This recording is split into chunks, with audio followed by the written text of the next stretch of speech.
સુરત શહેરમાં ચર્ચામાં રહેલા એવા સુજલ પ્રજાપતિ જોએ હાલ સેન્ટ્રલ ઝોનમાં ફરજ બજાવી રહ્યા છે. તેઓ ફરી આજ વિવાદમાં આવ્યા છે. આપણી જોડે દંપતી જે છે તે આજ રોજ સુરતના કલેક્ટર તેજસ પરમાર ખાતે ઈચ્છા મૃત્યુની એક અરજી લઈને ગયા હતા અને તેમને તે રિસીવ પણ થઈ ગઈ છે. હાલ આપણી જોડે જે દંપતીમાં છે દાદા છે એ મોજૂદ છે ને એમની જોડે વાત કરીશું કે કેમ આજ રોજ તેઓ જે છે તે कलेक्टर खाते इच्छा मृत्यु की मांग करवा गया था અને શું છે સમગ્ર મામલો. जी दादा, आपका नाम और आज आप कलेक्टर कचहरी गए थे किस लिए? मारू नाम श्याम कपूरजी गहलोत B132 जलाराम नगर गुजरात हाउसिंग बोर्ड પાંડેસરા મારો છે ઉંમર વર્ષ 73 છે.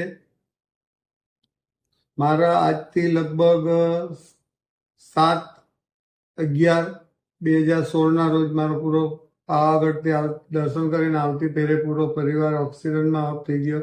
ટોટલ મારા 9 જણા ઓફ થઈ ગયા એક્સિડન્ટમાં.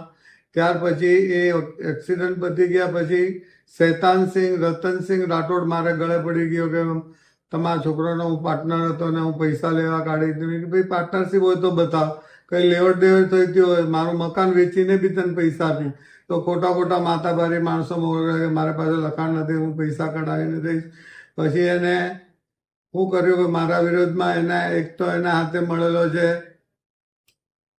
નરપતસિંહ ચુડાસમા કરીને તાકસેનગરનો છે, એની બેન કોપરેટર છે, એને એ કંઈ બાંધકામમાં તોડબાજીનો ધંધો કરે છે ને આ શૈતાનસિંહ રતનસિંહ ફેટાબાંધવાનો ધંધો કરે છે ને ઘરે હોલસેલમાં તલવારો વેચે છે, ઘાતક હથિયારો વેચે છે. એના કોઈ એક્શન લેતા નહીં. 2017 બી મેં પાંડેસરામાં ને કમિશનર સાહેબમાં 11 અરજીઓ કરી, એને બી અરજીઓ બધી દફતર કરી. એ લોકોના વિરોધમાં માથાભારી માણસોના વિરોધમાં કોઈ પગલાં લીધેલ નથી. ત્યાર પછી નવેસરથી મારી એ લોકો હેરાન કરતા કરતા તરાસી ગયો એટલે ન છૂટકે મને આજે ઈચ્છામૂર્તિની અરજી કરવી પડી બંને પતિ પત્ની, કેમ કે જીવાલાયક રાખ્યા જ નથી અમને લોકોને. એટલો ત્રાસ છે શૈતાનસિંહ રતનસિંહ રાજપૂતનો ને એના હાથે નરપતસિંહનો. તે ઉપરાંત 2021 સાલમાં ઉધના જોનના હસ્તક મારી 12 દુકાનો સીલ કરવામાં આવેલી કૈલાસનગર ચોકડી રણછોડનગરમાં. એ 12 દુકાનો હું હાઈકોર્ટમાં જઈને 5.5 વર્ષ કેસ લડીને ચુકાદો આવ્યો છેલ્લે કે ભાઈ ફાયર સેફ્ટી કરવાનું. એ ફાયર સેફ્ટી નાની નાની દુકાનો છે એમાં કંઈ જરૂર નથી, એ ફાયર વિભાગ તરફથી એવું જણાવવામાં આવ્યું. તે ઉપરાંત બી મેં એના અંદર બાટલા લગાવી દીધા, બીજું લગાવી દીધા. મારી સીલ ખોલેલી એ લોકો 21/1/2026 રોજ. ત્યાર પછી 4 મહિના પછી 30/5/2026 રોજ ફરીથી સીલ મારી દીધી. ન તો મને નોટિસ આપી ન કંઈ લેખિતમાં આપ્યું. એક મેડમ સીલ મારવા આવ્યા, એમને પૂછ્યું ભાઈ મેડમ શું કામ સીલ મારો, તો કે ઉપરથી ભૈરવ દેસાઈનો આદેશ છે એ રીતે અમે સીલ મારવા આવ્યા. મેં કહ્યું મને કંઈ લેખિતમાં આપો, કંઈ નોટિસ આપો. કશું નોટિસ કે લેખિત કશું આપ્યું નથી ને મારી બધી 11-12 દુકાનો સીલ કરીને જતા રહ્યા. હવે વારંવાર તોડવાની ધમકીઓ આપે છે બધી. તું પેલા શૈતાન સાથે બેઠક કરીને પતાવત કર, નહીં તો બધી દુકાનો તોડી નાખીશ, એસએમસી દ્વારા પેનલ્ટી ભરવી પડશે, એવી ધમકીઓ. હવે સાહેબ એની અંદર એક બી રૂપિયો એસએમસીનો બાકી નથી, છતાં બી મને માનસિક ત્રાસ આપે ને ખોટી રીતે હેરાન કરી મૂક્યો છે.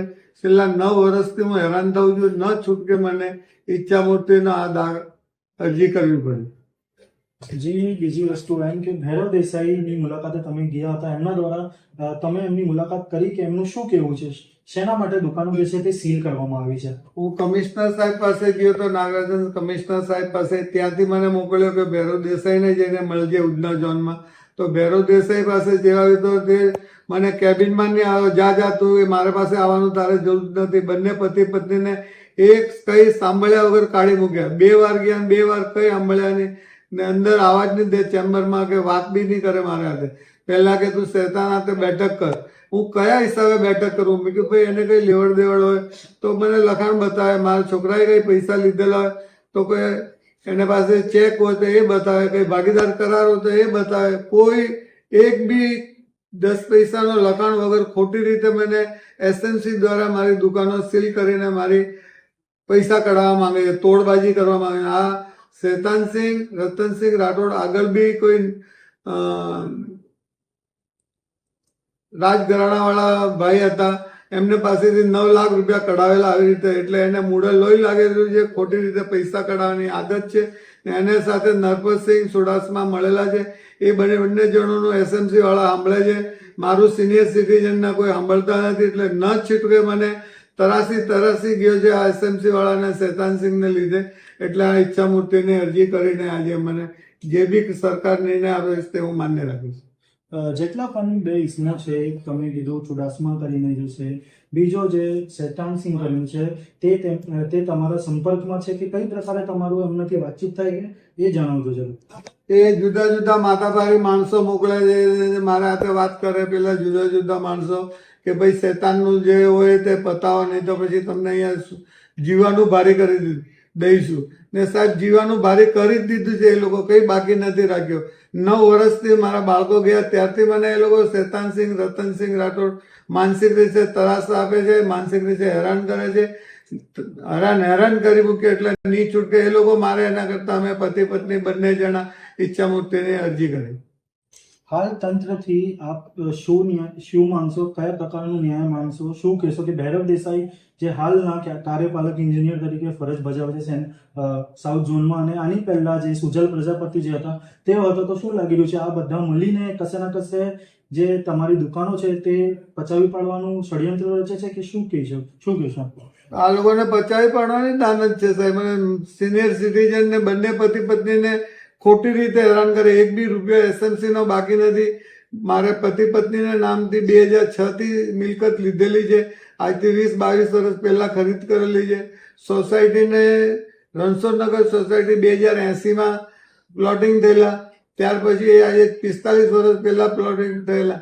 ને આજે મને તકલીફ આવે છે. મારા આજુબાજુમાં હજારો સોસાયટી છે, બધી કબજા રસીદ વાળી છે. એક હું જ નડું છું, બાકી કોઈને કંઈ નડતા નહીં. વારંવાર મારી દુકાનો સીલ કરે છે. હવે ભૈરવ દેસાઈ સાહેબ બી કંઈ માનતા નથી ને કંઈ ગાંઠતા નથી ને કંઈ મારું સાંભળતા નથી. આ હતા દાદા, જેઓનું કહેવું છે કે જે હાલના કાર્યપાલક એન્જિનિયર ભૈરવ દેસાઈ છે, તેમને જ્યારે મળવા જાય ત્યારે તેઓ મળતા નથી અને કંઈક સરખો જવાબ આપતા નથી. હવે આપણે જાણીશું એમની જોડે કે हाल जो दुकानों से सील है कि खुली गई है जी, जो दुकानें हैं वो अभी खुल गई है कि वैसी बंद है? नहीं, बધી સીલ કરી દીધી. 30/5/2026 ના રોજ બધી આજ સુધી દુકાનો જે છે તમારી સીલ છે. જોઈ શકો છો કે કઈ પ્રકારે જે છે દંપતીને હેરાન અને પરેશાન કરવામાં આવી રહ્યો છે. આ કઈ પ્રકારની જે ન્યાય છે, આ કઈ પ્રકારનું તંત્ર છે જે વૃદ્ધ દંપતીને હેરાન કરે છે.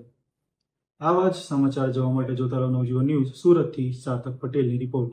વૈષ્ણવજન તો તેને કહીએ જે પીડ પરા